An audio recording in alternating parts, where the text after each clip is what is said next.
Hindi na ako nakikilala ng ating former president. Magpapakilala po muli ako.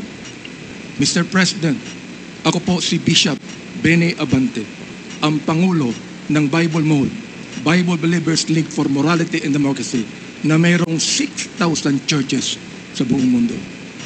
Kung naalala niyo, Mr. President, bago kayo tumakbo and you were still deciding to run, I was invited by a common friend to meet with you. And we did at the Fairmont Hotel in Makati. I hope that you would remember that. With me are two pastors. And we prayed together. I prayed for you, asking the Lord to give you the right decision to run for the presidency. I do not know you from Adam, Mr. President. But I believe in your cause.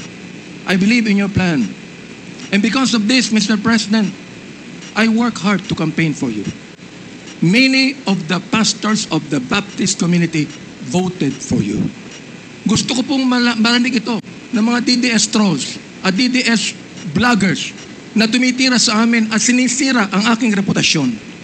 Gusto kong sabihin sa kanila, ilang boto ba ang ibinigay nyo kay former President? Ako po, Mr. President, libo-libong boto ang binigay namin sa inyo. Nagpasalamat ba kayo sa akin? Hindi. Nilapitan niyo po ba ako? Hindi. Mabuti pa, Senator Bongo, Mr. President, nagpunta sa aking simbahan at nagpasalamat sapagkat sinuportahan namin kayo at siya, Mr. President. Now, gusto kong sabihin po dito sa Quadcom na ito, ako ba'y lumapit sa inyo para humingi ng pabor? Hindi po. Ako ba'y lumapit sa inyo para magrekomenda ng justice, magrekomenda ng general, magrekomenda ng cabinet secretary? Hindi po. Hindi ako nagpunta ng Malacanang nung kayo nanunungkulan sa loob ng 6 na taon. Isang beses lang. Ako po ay nagsabi kay Senator Bongo, kung maaari na makapag-usap po tayo. Pumayag po siya. At nag-usap po tayo, if you would remember that, Mr. President. Nag-usap tayo confidentially. Ano pong ginawa ko? Binuksan ko po ang Biblia. Ipinakita ko sa inyo na walang ibang tagapagligtas kundi ang Panginoong Kristo. Ipinakita ko sa inyo ang maaaring magbago ng buhay natin, walang iba kundi ang ating Panginoon. Sinabi ko sa inyo ang nakalagay sa John 3:16, for God so loved the world that He gave His only begotten Son, that whosoever believeth in Him should not perish but have everlasting life. Binantayan ko ang inyong panunungkulan. Nakita ko na maganda ang plano nyo. Nakita ko po, Mr. Chair, na ayaw ng Pangulo na itong bansang Pilipinas mahulog sa kamay ng mga drug lords at drug traffickers. Maraming salamat po sa inyo. Nagsimula kayo ng war on drugs. Kami mga kapastoran, believe po sa inyo, sa inyong ginawa. Sabi nyo, 6 months lang, kaya nyong tapusin ang war on drugs na ito. Inabot po kayo ng 6 na taon. Hanggang ngayon, meron po tayong war on drugs. Hindi po namin nakalain, Mr. President, na sa war on drugs na yan, mamamatay ang more than 30,000, Mr. President. Hindi ko akalain na more than 7,000 na mga drug pushers ang mamamatay sa kamay ng mga kapulisan at sa kamay ng mga riding in tandem. At sinabi po ng ating ibang kapulisan, at gusto kong sabihin, hindi po lahat ng kapulisan, sapagkat ang karamihan po ng ating kapulisan, mga mabuting tao, at nais protektahan ang bansang ito. Pero, ang ilang mga pulis pumatay po. At dito nag-testify ang ilan na merong reward system na inyong itinanggi nung kayo ay nag-testify under oath doon sa Senado. Ngayon po, bilang bishop po ng Bible Mode, hindi ko akalain na kinakailangan pumatay tayo ng more than 30,000 people para masugpo po ang drugs sa atin. Aba, Mr. Chair, talo pa natin ang Mexico. Sapagkat ng Mexico, nakita ko wala pang 10,000 namatay. Talo pa natin ng Colombia. Naging killing fields po ang Pilipinas nung panahon ninyo, nung kayo nanunungkulan. Naniniwala po kami na dapat hindi manatili ang drugs dito sa ating lipunan. Subalit, hindi po ako naniniwala na dapat tayong pumatay ng more than 30,000 people. Dahilan dito, pinatay si Kian Alejandro. Ano ang kasalanan niya?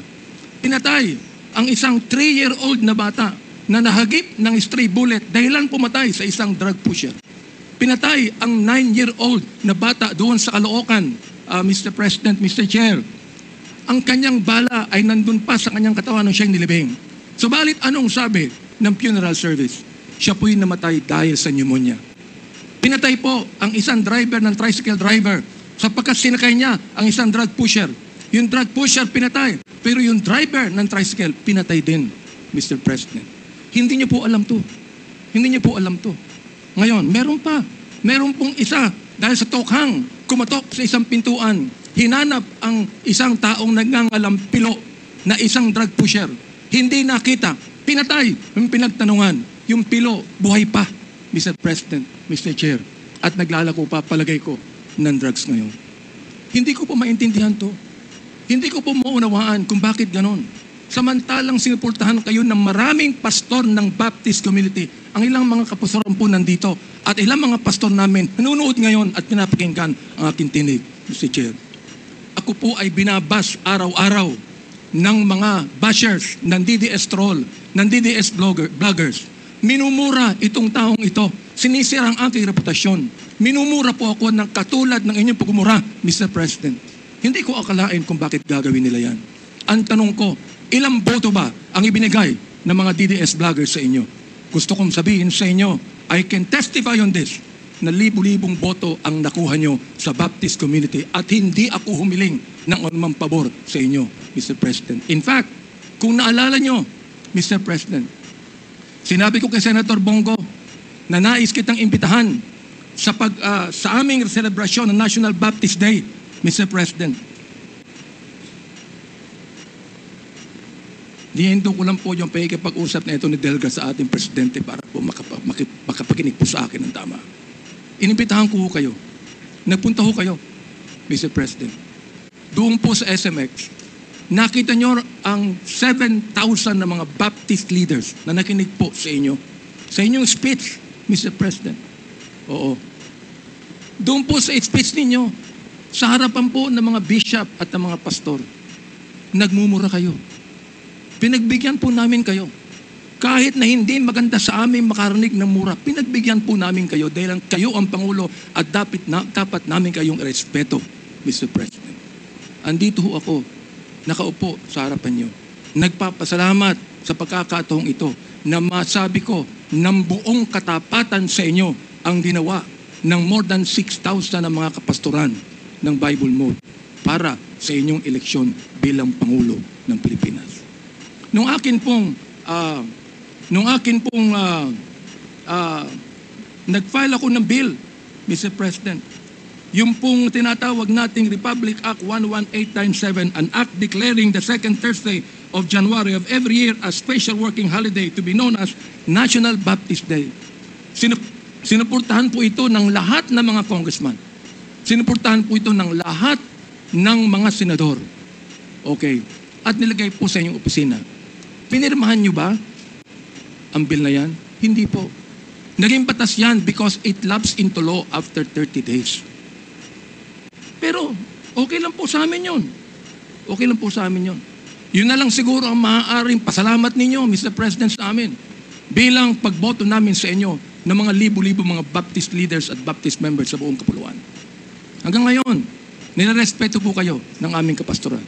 Hanggang ngayon, pati yung kapastoran po namin sa Mindanao, ginagalang kayo.